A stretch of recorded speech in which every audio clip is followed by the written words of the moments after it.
Bine ați venit, dragilor din Zodia Săgetător, oriunde v-ați afla în această lume. Suntem din nou împreună, în sfârșit, la o nouă lectură. De data aceasta, pentru o perioadă mai scurtă, am considerat că, cum nu am putut să public pentru săptămâna întreagă, totuși să nu pierdem chiar întreaga săptămână, așa că va fi o lectură pentru perioada 8-12 iulie. Așa că, dragilor, toți cei care aveți nu doar soarele, ci și luna, Venus sau poate ascendentul în Zodia Săgetător, această lectură este de asemenea și pentru voi. Ca de fiecare dată vă readuc aminte că este totuși o lectură general colectivă, așa că vă rog să luați decât ceea ce va rezona cu voi. Desigur, vreau să le mulțumesc tuturor abonaților mei, celor care ați avut răbdare, care ați înțeles, poate că am avut motive serioase să nu public în această ultimă săptămână, așa că vreau să vă mulțumesc din suflet pentru răbdare, pentru înțelegere și, desigur, pentru susținerea voastră, așa că mii de mulțumiri tuturor. Pentru cei care sunteți noi pe acest canal, vă urez bun venit și dacă la finalul lecturii simțiți că ați rezonat sau poate pur și simplu v-a plăcut, nu uitați să vă abonați. În felul acesta nu veți pierde niciuna dintre lecturile mele și, aparte de acest lucru, abonarea este gratuită. Așa că, dragilor, haideți să vedem ce este important de știut pentru voi în această scurtă perioadă cuprinsă între 8 și 12 iulie. Ce trebuie voi, dragilor, din Săgetător să știți? Ia să vedem, avem sfârșituri și noi începuturi, dorință de stabilitate. De asemenea, văd aici și o protecție. Încă o carte, te rog. Încă o carte pentru dragii mei din Săgetător. Bun. Dragilor, avem această perioadă vine cu sfârșitul, dar și cu începutul unui lucru, unei situații, a unui ciclu, o deschidere către o schimbare importantă în viața voastră. Avem o transformare poate inevitabilă și de asemenea e o carte care ne arată că ceva se încheie, fie el un proiect, fie el o etapă din viața voastră, o relație poate, un loc de muncă sau, nu știu, finalizarea unui capitol din viața voastră pentru a începe unul nou. Sunt schimbări de circumstanțe, schimbări de noroc, aș spune, se pot manifesta, nu știu, vis-a-vis de oportunități neașteptate, moșteniri sau pur și simplu se sfârșește o singurătate sau se încheie, de ce nu, chiar dacă nu sună foarte plăcut, se poate încheia o relație, o căsnicie sau o trecere la o etapă mult mai importantă într-un mod cât mai natural și firesc, dar inevitabil.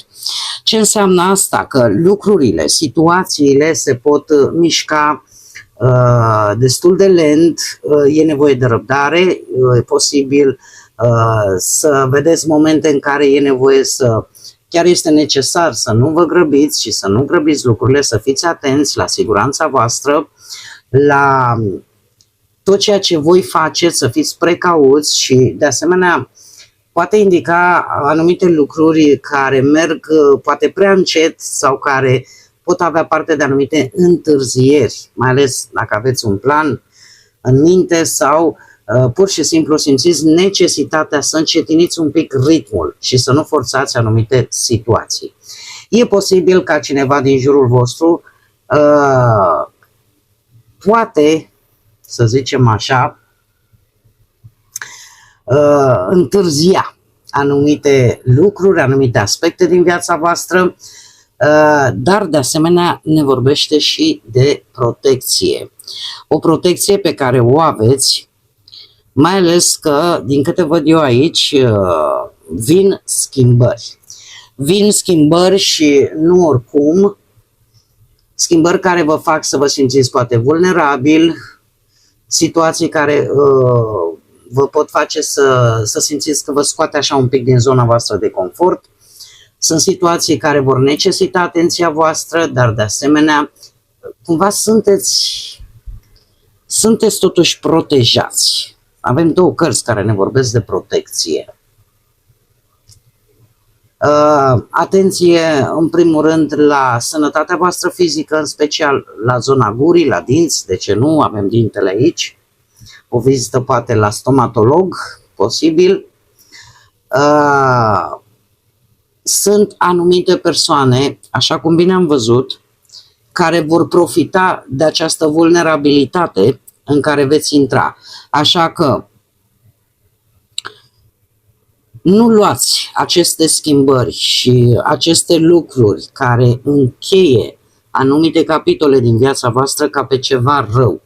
Păstrați-vă atenția, nu vă lăsați și chiar dacă posibil să dați peste anumite blocaje, piedici sau întârzieri sau vedeți că lucrurile se mișcă mai încet decât v-ați fi dorit voi, intuitiv vă spun acum, probabil că nu este întâmplător ceea ce se întâmplă. Cel mai important este protejați-vă, aveți grijă de voi și încercați pe cât posibil să nu arătați această vulnerabilitate de care cărțile îmi vorbesc în acest moment. Atât țestoasa cât și dintele au un lucru în comun, la modul practic. Țestoasa are această carapace foarte puternică care o protejează, iar dintele, la rândul său, are smalțul acela care îl protejează de microbi, nu? La propriu vorbind. Imaginați-vă că voi la rândul vostru trebuie să profitați de ceva ce vă face puternici, de ceva care știți că vă oferă protecție. Haideți să vedem ce ne spune și tarotul. Ce vine pentru dragii mei din Săgetător în perioada 8-12 iulie. Atât pe plan profesional, financiar sau sentimental. Să vedem. Mai un pic.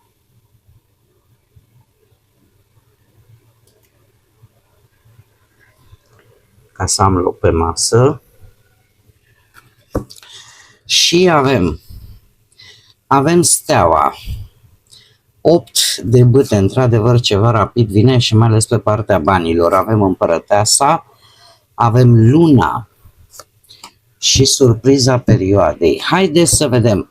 Din punct de vedere profesional, relațional și pentru cei singuri, se vor întâmpla într-adevăr lucruri destul de importante. Haideți să le și clarificăm. Clarificăm, te rog, pentru dragii mei din Săgetător, perioada 8-12 iulie, steaua. Clarificăm steaua.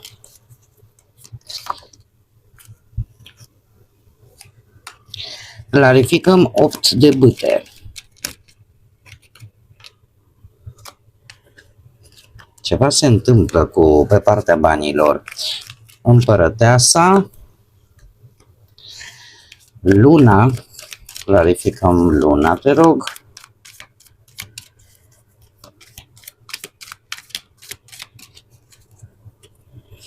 Clarificăm luna, te rog. Pentru dragii mei din Săgetător, perioada 8-12 iulie. Interesant. Clarificăm luna, te rog.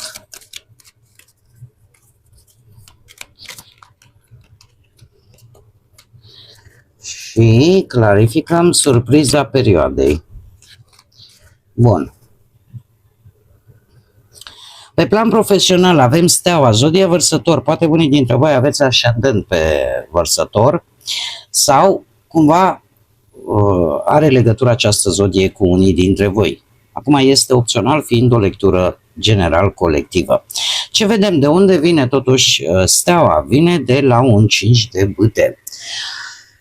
Ei, aș spune că din punct de vedere al muncii, din punct de vedere al vieții profesionale, se pare că ați traversat o perioadă destul de dificilă, ori la locul de muncă, ori în general în găsirea unui job mai potrivit sau a unui proiect care pe voi să vă mulțumească. Ați traversat o perioadă destul de complicată, aș spune, din punct de vedere profesional, cu acești 5 de bâte. Ori că ați avut tot felul de provocări, ori că ați traversat o perioadă de concurență foarte acerbă, foarte puternică pentru un anumit job sau chiar la locul unde voi vă desfășurați activitatea. A fost o competiție poate între colegi, ați avut parte de tot felul de provocări care, vrând nevrând, v-au testat abilitățile voastre. A trebuit să demonstrați că sunteți curajoși, că sunteți pricepuți pentru a ieși în față și pentru a avea oportunitatea poate de a învăța ceva nou sau de a merge înainte pur și simplu. Au fost niște experiențe destul de dinamice, situații care v-au testat foarte, foarte mult. Aș spune că din punctul ăsta de vedere profesional, după toată această perioadă dificilă, apare în sfârșit o situație mult mai bună. Ori că găsiți voi un job mai potrivit, ori că începeți să vă recâștigați încrederea în voi, în ceea ce știți voi cel mai bine să faceți, în propriile voastre abilități. Ori că vreți să începeți din nou un proiect personal, să începeți să faceți ceea ce vă place cu adevărat să faceți. Da?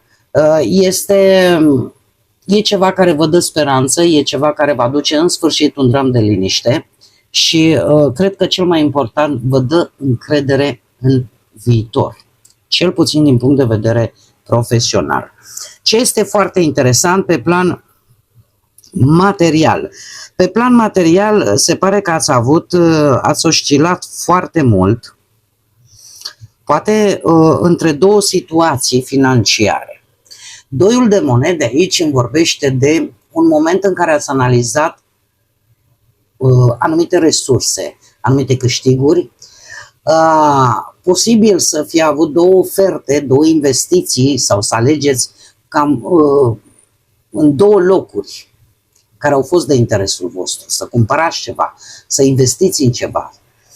Și a trebuit să vă gestionați bugetul foarte bine cumva, să-l țineți într-un echilibru, în așa fel încât să obțineți o anumită stabilitate. Avem un 10 de monede. Un 10 de monede care îmi vorbește de o stabilitate financiară, lucru care acest echilibru, găsirea acestui echilibru va ajuta să aveți pentru o perioadă destul de lungă o stabilitate financiară. Poate ați reușit să obțineți un venit pe termen lung. Avem un paj de cupe, nu știu dacă zodiile de apă vă spun ceva, cel puțin pe domeniul ăsta financiar, rac, pești sau scorpion. Acest paj de cupe pe partea banilor îmi vorbește de anumite mici câștiguri legate de inițiative proprii pe care le-ați avut voi. Poate ați reușit, nu știu, să vindeți niște produse făcute de voi sau să primiți ca și recompensă poate să zicem așa, nu știu, sub forma unui cadou, poate financiar, sau pur și simplu ați primit o ofertă, pentru că aici avem și un as de monede, care să vă aducă un venit care aparent este mic, da? Un câștig inițial care are șanse să crească, da? Mai ales dacă este gestionat cu atenție. Ori că ați primit o sumă de bani, nu știu, o investiție mică sau ați făcut voi niște economii pentru a vă construi, aveți voi un plan bine pus la punct în ceea ce privește banii sau pur și simplu vi s-a deschis o portiță financiară de care vreți să profitați. Acum, acest 8 de bâte îmi spune că într-adevăr lucrurile se pot desfășura în ambele sensuri pe partea banilor. Ori să vă vină foarte rapid un venit la care să nu vă așteptați, sau din contră o cheltuială total neașteptată care vă va face să luați o decizie foarte rapid. Eu aș spune că vine mai mult pe partea asta de colaborare cu cineva la distanță.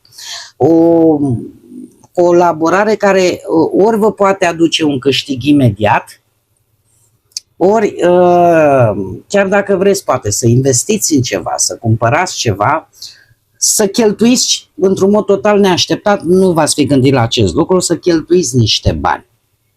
Este ceva care vine fără să vă anunțe,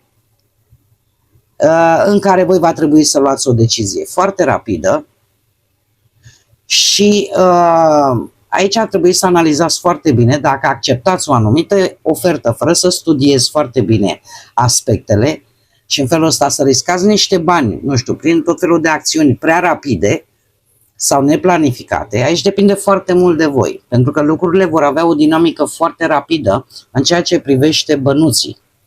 Cum de alminter, cum am mai spus, mai avem și varianta 2 în care chiar puteți să aveți o șansă bună, da? Din care să vă iasă niște bănuți într-un mod foarte rapid și dintr-o colaborare. Dar depinde foarte mult de voi. Bine ar fi, chiar dacă vorbim de o ofertă bună, totuși studiați-o, nu riscați banii acționând prea rapid sau pe negândite. Dacă vorbim de partea relațională, cei care vă aflați într-un cuplu, am aici zodia Taur și zodia Rac. Avem împărăteasa. În ceea ce ține de relație, aș spune că există grijă, există afecțiune, există dorința de a forma o familie, de a avea poate un copil, de a vă întregi familia. De unde provine? De la o hotărâre. Avem, acum nu știu dacă partenerii voștri au legătură cu zodia Taur sau cu zodia Rac. Deja, cum am mai spus, fiind o lectură general colectivă, sunt informații pe care voi trebuie să le adaptați în funcție de situațiile în care vă aflați. Totuși, de unde provine această energie a împărătesei? De la arcanul major, carul, de la ceva la fel de important. Vorbim de o inițiativă pe care ori voi, ori perechea voastră, ori amândoi o aveți de a rezolva o anumită problemă în relația voastră.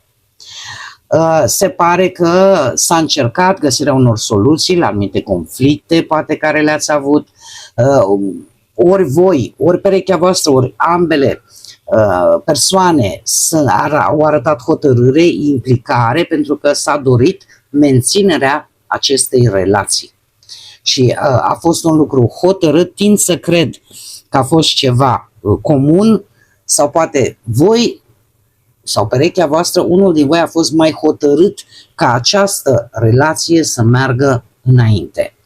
Lucru care a dus la la energia împărătesei, care, așa cum am mai spus, ne vorbește de un mediu stabil, un mediu confortabil, atât pentru voi cât și pentru relația voastră, pentru partenerii voștri, pentru familia voastră, da? Este, nu știu, faceți gesturi concrete, da? Poate că începeți, nu știu, să faceți surprize, gătiți altceva sau voi, dacă nu gătiți în mod normal, uite, vreau să fac în această perioadă, mă implic pe acolo prin bucătărie.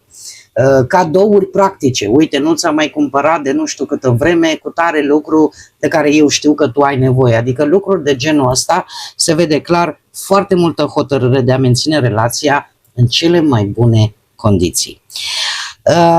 Cei care sunteți singuri, voi trebuie să traversați o perioadă destul de încețoșată, să-i spunem așa. De ce? Pentru că ori aveți o decizie de luat sau poate chiar ați luat o decizie lăsându-vă purtați de ceea ce, cum să zic eu, de ceea ce ați simțit, de o anumită pasiune. Doar că traversați un moment în această perioadă în care cumva lucrurile parcă sunt mai greu de înțeles. Este posibil ca voi să fi idealizat o anumită persoană fără să o cunoașteți îndeajuns de bine. Să fi fost atrași poate de o energie care la rândul ei, din păcate, poate să fie deja angrenată într-o altă relație. E posibil și asta. Cert este că v-ați lăsat purtați, ca să spun așa, de instinctul vostru, de pasiunea voastră și posibil ca unii dintre voi, chiar dacă, nu știu, ați explorat această posibilă relație, să vedeți dacă se potrivește poate cu valorile voastre, cu interesele voastre personale. E posibil să fi găsit într-adevăr pe cineva care să fi prezentat aceleași principii ca ale voastre. Ați traversat o perioadă în care ați încercat să înțelegeți ce vrea cu adevărat această persoană de la voi sau de la o posibilă relație cu voi. Doar că încă, cel puțin în această perioadă, e foarte greu de înțeles. E foarte greu de înțeles și bine ar fi totuși să nu vă faceți iluzii, să nu vă creați așteptări nerealiste, mai ales atunci când apare această dificultate în a vedea foarte clar care este intenția celuilalt. E adevărat, aici ne vorbește și de intuiție, poate că n-ar fi rău să o mai ascultați din când în când, sau cel puțin în această perioadă, să vă ascultați acea voce interioară care apare din când în când ca o măsură, să zicem, de protecție și pe care de multe ori nu prea o ascultăm. Surpriza pentru voi vine cu un 2 de bâte provenit de la un cavaler de spade, de la zodii de aer, Gemeni, Balanță sau Vărsător, pentru cei care rezonați. Acest cavaler de spade îmi vorbește de o acțiune a unei poate energii, o acțiune foarte rapidă care cu siguranță vă va scoate din zona de confort. Așa cum bine am văzut încă de la începutul lecturii. Doiul de bâte este ceva, cum să spun, o planificare a voastră, dar care din, nu știu dacă neapărat din păcate sau spre norocul vostru, ori va urgenta lucrurile, ori pur și simplu veți acționa, cred că înainte de termen, înainte de cum ați fi programat voi și vă scoate un pic din rutina voastră zilnică această energie. Este vorba poate de o decizie foarte hotărâtă, foarte fermă din partea cuiva, poate chiar și voi dacă aveți ascendent în zodii de aer, Gemeni, Balanță sau Vărsător, o inițiativă care pur și simplu spui ori acum, ori niciodată.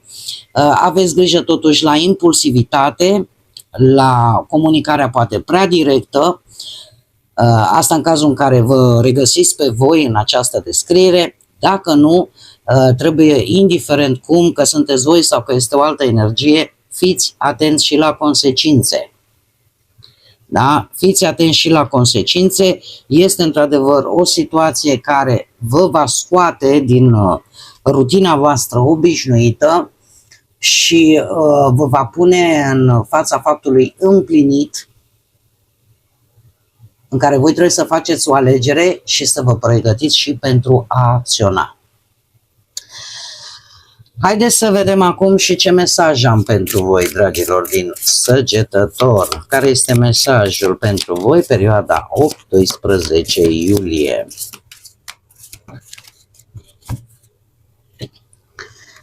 Și avem două chiar.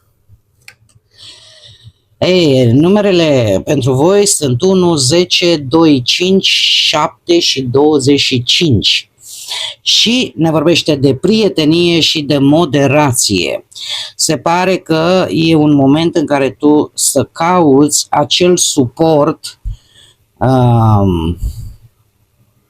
Sau mai degrabă aș spune să te uiți bine, să vă uitați bine în jurul vostru și să vedeți acea persoană care a fost alături de voi chiar și atunci când v-a fost bine, dar și atunci când v-a fost poate mai puțin bine. Este o perioadă în care trebuie să vă alegeți cu grijă, așa zici și prieten, cine este într-adevăr prieten adevărat și cine nu. Pe de altă parte, ne vorbește de moderație. Ne spune în felul următor: dacă este ceva ce tu știi că n-ar trebui să mănânci, încearcă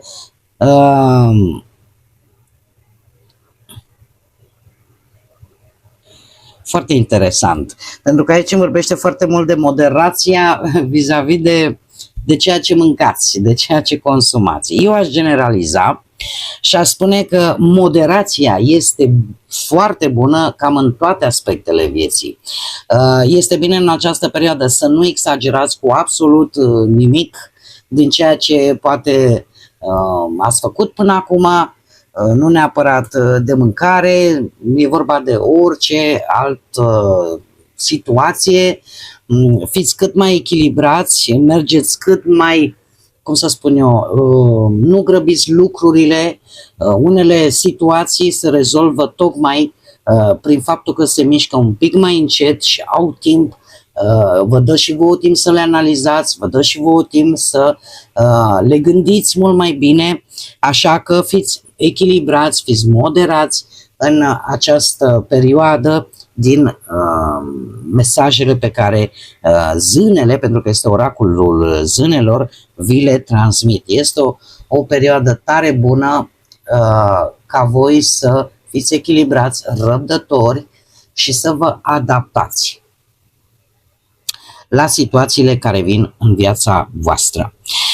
Bun, dragilor, cam acestea au fost mesajele pentru această perioadă. Eu încă o dată vă mulțumesc pentru răbdare, pentru înțelegere, pentru susținere și până data viitoare când ne vom revedea la o nouă lectură, nu uitați, suflete frumoase, să gândiți înalt, să zburați înalt și, desigur, să lăsați ca pacea, credința, lumina și iubirea să vă însoțească la fiecare pas.